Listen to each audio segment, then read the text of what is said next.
Olá pessoal, bem-vindos ao canal Paideia. Estamos aqui eu e o William novamente para poder fazer aquela nossa conversa bem formal sobre assuntos, né, que estão ligados com as ciências humanas e as ciências da natureza, e obviamente a gente traz muitas vezes assuntos que estão ligados com a nossa contemporaneidade, né? Hoje a gente vai falar de crimes ambientais e é claro que a gente está falando do petróleo porque está todo mundo ligado neste, né, crime ambiental que está acontecendo no Nordeste, né? Então nossa solidariedade à população do Nordeste que está lá fazendo a sua parte, né, tentando fazer alguma coisa para ajudar, e a gente vai tratar um pouco disso, né, daquilo que a gente entende que são as ciências, né, William? Claro, Sandro. O Sandro tocou bem no assunto que os crimes ambientais são vários, né, no Brasil, não é só esse que está ocorrendo. A gente já sabe que passou um tempinho atrás queimadas na Amazônia, tem o uso indiscriminado de agrotóxicos. Pantanal agora. Isso, Pantanal, tem uma série de coisas, mas a gente decidiu focar no petróleo em si, né, nos crimes ambientais com derramamento de petróleo, porque é o que está nas notícias hoje em dia, né, e explicar um pouco melhor do que seria esse crime e de como é que ele impacta, né, nas questões das cadeias alimentares, nas questões ecológicas lá do Nordeste, que é o foco da questão. Trabalhar com o petróleo não é tão simples, né? Mas a gente precisa também explicar uma parte um pouquinho técnica para começar a entender um pouco sobre essa questão. E por que ele é tão difícil de ser eliminado ou de ser limpado da região, né?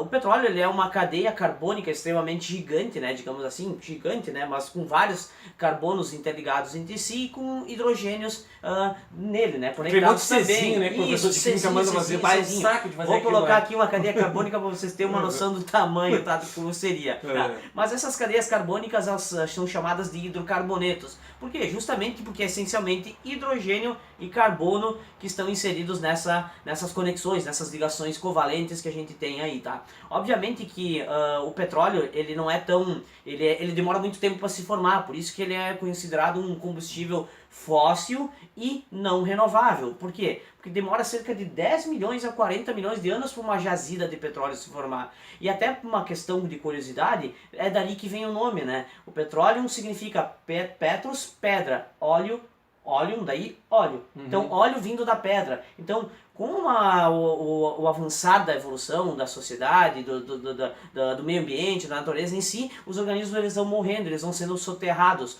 com o tempo, né? Esse soterramento deles faz com que eles sejam compactados e a partir de um momento se forma uma rocha ao redor desses, uma rocha ao redor desses organismos fossilizados e acabam sendo eliminados os excessos de oxigênio, excesso de nitrogênio, formando só hidrogênio e carbono. E com o tempo então se forma uma rocha reservatória onde fica inserido o petróleo. Então por isso que vem óleo da rocha, óleo da pedra, digamos assim, né? E esse petróleo, né, a gente sabe que ele é muito utilizado para combustível fóssil, que é o combustível que a gente utiliza em indústrias, né, em automóveis, entre outras coisas. Pensando um pouco uma parte histórica, né, a gente sabe, né, Sandro, que ele vem lá da época desde a Revolução Industrial. Exatamente, a Revolução Industrial, todos os professores, né, de história acabam trabalhando com vocês, né? Normalmente a gente lida assim com primeira Revolução e segunda Revolução Industrial. É o que eu sabia. Eu até não gosto muito desse tema, apesar de eu entender que ele está na maior parte da bibliografia. E vou explicar por que eu não gosto. Eu prefiro primeira etapa e segunda etapa da Revolução Industrial. Porque a Revolução Industrial é um processo que a gente pode dizer que inclusive não acabou. Ela teve diversas etapas. Agora a gente está na etapa ali, né, inclusive da inteligência artificial. Seria a quarta etapa isso, né?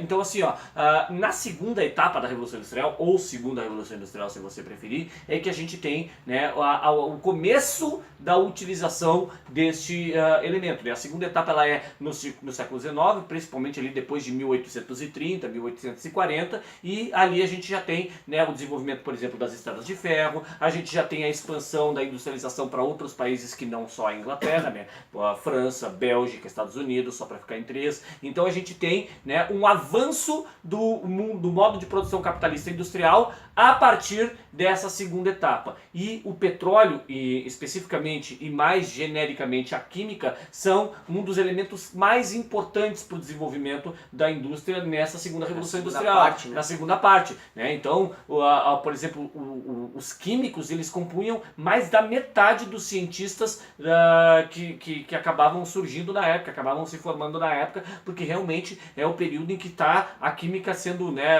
dominada pelo ser humano. A física também tem um avanço muito grande no século XIX, a própria biologia, poxa vida, o livro do Darwin é de 1859, né? Então a gente tem um avanço da ciência muito grande, ela está ligada com essa segunda revolução industrial. O petróleo não é diferente, a utilização desta tecnologia, né, dessa tecnologia química, ela vai ser importantíssima, claro, mais no século XX por conta, evidentemente, dos combustíveis, né, os combustíveis não só para automóveis, mas para aviões, para indústria, enfim, para navios. Então o petróleo ele vai ser muito utilizado, a gente vai ter, principalmente depois da criação da OPEP, a Organização dos Países Produtores de Petróleo, né, e controlada muito pelos árabes, sendo um produto de muita importância dentro das transações comerciais dentro do capitalismo. É por isso que a economia. É por isso que, né, as grandes empresas petrolíferas elas acabam formando os grandes monopólios, oligopólios, controlando boa parte não só da pesquisa e do refino, mas também da distribuição deste produto, né? Então a revolução industrial ela traz este elemento, né? Então é claro, quando eu dou aula de consequências da revolução industrial, por exemplo, eu vou falar, né, a separação entre o capital e o trabalho, eu vou falar do surgimento de uma nova classe social que é o operariado, o proletariado, o famoso proletariado, e a luta de classes com a burguesia, eu vou falar da exploração desse proletariado que não tem mais nada para vender além da sua força de trabalho, mas além de tudo isso, a gente fala principalmente da destruição progressiva da natureza, né? A gente tem aí já 200 anos de revolução industrial e a gente tem, né, uma aceleração da utilização dos recursos naturais de uma forma assustadora para quem estuda, né? Então muitas vezes os economistas, os empresários, alguns governos criticam os cientistas porque eles estão denunciando esse tipo de crime, como se estivéssemos fazendo uma tempestade num copo d'água. É porque na verdade a gente estuda tanto esse negócio que tu te assusta, né? A gente fica em depressão, inclusive. É acompanhado do dia a dia, né? Exatamente. Tem todo um histórico, né? É claro, essas consequências ambientais, né? Por exemplo, esse derramamento de óleo no Nordeste, ela tem consequências que são irreversíveis, né? Morte de fauna marinha, a gente vai ter poluição, né, da própria fauna que vai ser consumida depois. Não é só o peixe que come, o peixe comeu o petróleo, morreu e pô, não vou comer ele mesmo, não. Nós mesmos. Nós mesmos vamos acabar ingerindo alimentos de origem marinha que vão ser modificados por esse crime ambiental, né? Então, fora as pessoas que estão lá trabalhando, tentando tirar, já teve problemas, inclusive, de pessoas começando a ter intoxicação, né? Exatamente pelo fato de que, né, o petróleo, ele gera isso. Então, pra gente, o ser humano, como eu disse, começa a dominar a ciência, começa a dominar a química na segunda metade do século XIX, na segunda revolução industrial, mas esse domínio da química, ele precisa ser responsável. Eu não posso simplesmente sair manuseando qualquer coisa. Você não dá qualquer coisa pro seu filho mexer, né? Por isso que lá nos produtos de limpeza tá lá, não pode criança mexer, né? Então, as crianças, entre aspas, que são aquelas pessoas que não têm o conhecimento necessário, não podem também, né? Não querem, né, ter o conhecimento necessário, até porque já diz, é crime, né, ambiental. Crime ambiental, exatamente. Então, a questão do crescimento econômico, todo aquele ódio que gerou para aquela menina sueca, eu acho, a Greta Thunberg, né?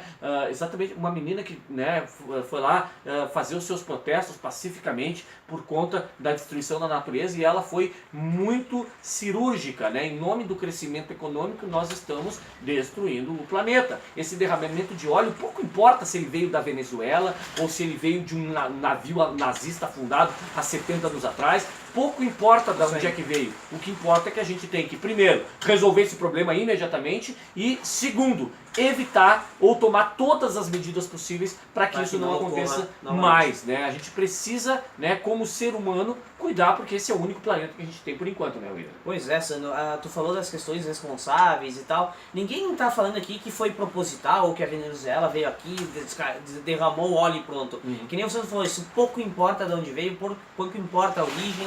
O detalhe é o quê? Que a gente tem que mitigar isso, a gente tem que evitar esses problemas, porque, em primeiro lugar, a primeira coisa que acontece quando ocorre um derramamento de petróleo, a gente sabe que ele é escuro, né? Que ele é líquido oleoso, bem escuro, ele é menos denso que a água, logo ele flutua na água. Se ele flutua, a primeira coisa que sofre com isso é a absorção de luz no oceano. A absorção de luz, a gente sabe que ela é muito importante porque tem o fitoplâncton, e fitoplâncton são organismos extremamente pequenos que fazem fotossíntese. Logo, é a base da cadeia alimentar. Sem os fitoplânctons, a gente não tem um alimento para o zooplâncton. São outros organismos um pouco menores também, mas são animais já que vão se alimentar desses fitoplânctons. Detalhe, o zooplâncton, que se alimenta do fitoplâncton, alimenta os peixes. Os peixes alimentam peixes maiores ou aves, e assim vai indo, inclusive nós mais tarde. Então, consequentemente, a gente está afetando toda uma cadeia alimentar e, consequentemente, afetando nós mesmos, né? Então, a gente toxica toda essa cadeia, a gente barra esse processo. Então, consequentemente, a gente vai ter aumento dos custos de peixes, de frutos do mar, que a gente chama, através desses derramamentos. Porque tem alguns tipos de frutos do mar que vêm só lá do Nordeste. A gente sabe disso, né? Então, essa é uma consequência que pode gerar problemas para o ser humano e para toda uma cadeia biológica. Outra questão é a intoxicação, né, de alguns animais e do próprio ser humano que a gente falou. Quanto vai lidar com esse tipo de substância química, né, com esse hidrocarboneto que a gente falou antes, ele que se impregna na pele de alguns animais do ser humano. O ser humano consegue ir lá se limpar e mesmo assim algumas substâncias tóxicas acabam acarretando problemas, né, no corpo. Mas pensem numa tartaruga, numa ave que vai lá e tem seu corpo impregnado por óleo. Ela consegue tirar? Não, não consegue. Ela não consegue tirar, não consegue nem entender que ela tem que tirar. É isso aí. Então ela acaba morrendo por decorrência disso. Outra coisa é a regulação de temperatura. A gente tem mamíferos e aves que são homeotérmicos, ou seja, eles têm a regulação da temperatura interna muito bem controlada através do metabolismo. Quando o corpo de uma ave, por exemplo, ela é impregnado com petróleo, essa regulação ela se desequilibra. Então ela perde muito calor para o ambiente, ela acaba morrendo de hipotermia. Então não só as aves, é um exemplo, porque ela mergulha, as aves marinhas mergulham para fazer a sua pesca, né, a sua caça, e acabam voltando para a atmosfera. Quando conseguem voltar, acabam perdendo a temperatura corporal, morrendo de hipotermia. Outra coisa é o próprio afogamento dessas próprias aves. Porque quando elas penetram na água para pegar o alimento, que nem eu comentei, às vezes elas não conseguem voltar. E aí elas acabam morrendo afogadas. E o principal deles, talvez o mais punk, digamos assim, o mais drástico, seria a asfixia. Muitos peixes, muitos peixes, não só peixes, outros tipos de organismos também marinhos, eles têm opérculos, que são aberturas aqui onde tem as brânquias. Então a água entra pela boca desses animais e passa pelos opérculos. A partir do momento que a água passa por aí, ela absorve o oxigênio, ela absorve. Só que o que faz o óleo? O óleo se impregna nas brânquias, no opérculo, e eles fecham, grudam, como se fosse uma cola. E aí o que acontece? Eles não conseguem mais respirar e morrem por asfixia. Talvez seja a morte mais Peixe morrendo afogado. Asfixiado e afogado, né? Então pensem de como isso ocorre. É drástico, né, pensar nisso, é triste. Além de ecoturismo, entre outras coisas que acontecem no Nordeste, que está acontecendo. Tá? Então, basicamente das questões ambientais seria isso, né? Eu só queria fechar também com mais uma coisinha sobre essa questão, Ilha, enfim, mais política e social. Claro. A gente já disse que pouco importa ser da Venezuela. E quando a gente fala se é crime ambiental, eu não tenho a menor dúvida de que, mesmo o óleo sendo de origem venezuelana, ele foi derramado de forma, digamos, não proposital, mas inconsequente. Nem todo crime ele é proposital. Né? O crime ele pode ser inconsequente e ele acontece porque não se toma as medidas necessárias, mas ele não deixa de ser crime. Eu posso beber e dirigir e não matar ninguém, mas eu posso beber e dirigir e matar alguém. E aquele crime ele está sendo cometido eu atropelando ou não atropelando. Então, porque eu estou sendo imprudente, né? Então, assim, o óleo, ele é evidente que ele não foi jogado lá, vou sacanear o Brasil. Isso, não foi uma coisa meio, né, maquiavélica, aquele personagem de história em quadrinhos. Aquilo lá é personagem de história em quadrinhos, né? Ou então o vilão lá dos Simpsons, isso, né? Isso sim, esse tipo de vilão, até tem entre os seres humanos, tem de tudo, né? A humanidade é terrível, mas ele é uma minoria. O crime, ele acontece por falta de fiscalização, ele acontece por imprudência, ele acontece pela busca do crescimento econômico a qualquer custo, né? Então, isso é também crime, apesar de não ter sido proposital. A pessoa não pode simplesmente deixar cair, né? Por exemplo,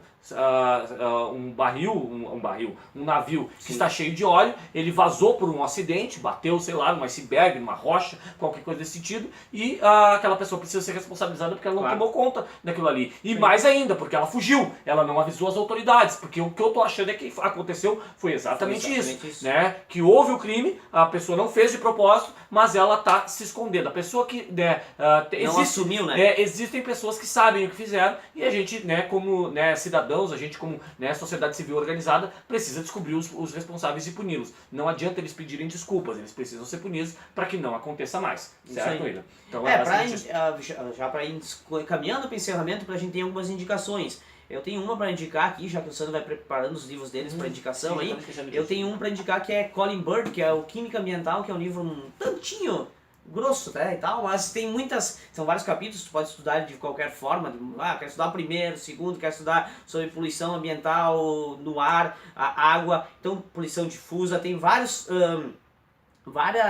capítulos que tratam de poluições de diferentes focos, tá? Então, com certeza tu vai encontrar ali alguma coisa relacionada a hidrocarbonetos, com o meio ambiente e tal. Então, Colin Bird, Química Ambiental. Eu vou mostrar aqui os meus autores de cabeceira, já mostrei várias vezes, mas esse livro eu acho que eu nunca mostrei, né? É A Era do Capital do Hobsbawm. O Hobsbawm tem uma trilogia, né? A Era das Revoluções, a Era do Capital e a Era dos Impérios. E nessa Era do Capital ele vai falar exatamente do período da Segunda Revolução Industrial. A Era dos Impérios também, que é a terceira parte, ela também fala um pouco disso, e o Hobsbawm sempre tem um capítulo sobre a ciência, né? Sobre como é que a ciência se desenvolveu nesse período, e a Era do Capital é muito legal, recomendo, né? Como sempre, Hobsbawm. Tem um outro autor britânico também, né? Que eu adoro, que é o Edward Palmer Thompson, né? Quem é historiador sabe quem são esses caras, e o Thompson, ele tem uns estudos muito interessantes sobre a Revolução Industrial na Inglaterra, mostrando como a vida do ser humano se modificou, principalmente das classes populares, das classes trabalhadoras. Então aqui, para se for estudar a Revolução Industrial e quiser um estudo mais aprofundado, tem que ler Thompson e Hobsbawm. Eu trouxe uma curiosidade aqui, todo mundo sabe que eu gosto de quadrinhos e também mangá. Eu comprei essa semana, tô lendo, nem terminei de ler ainda, né?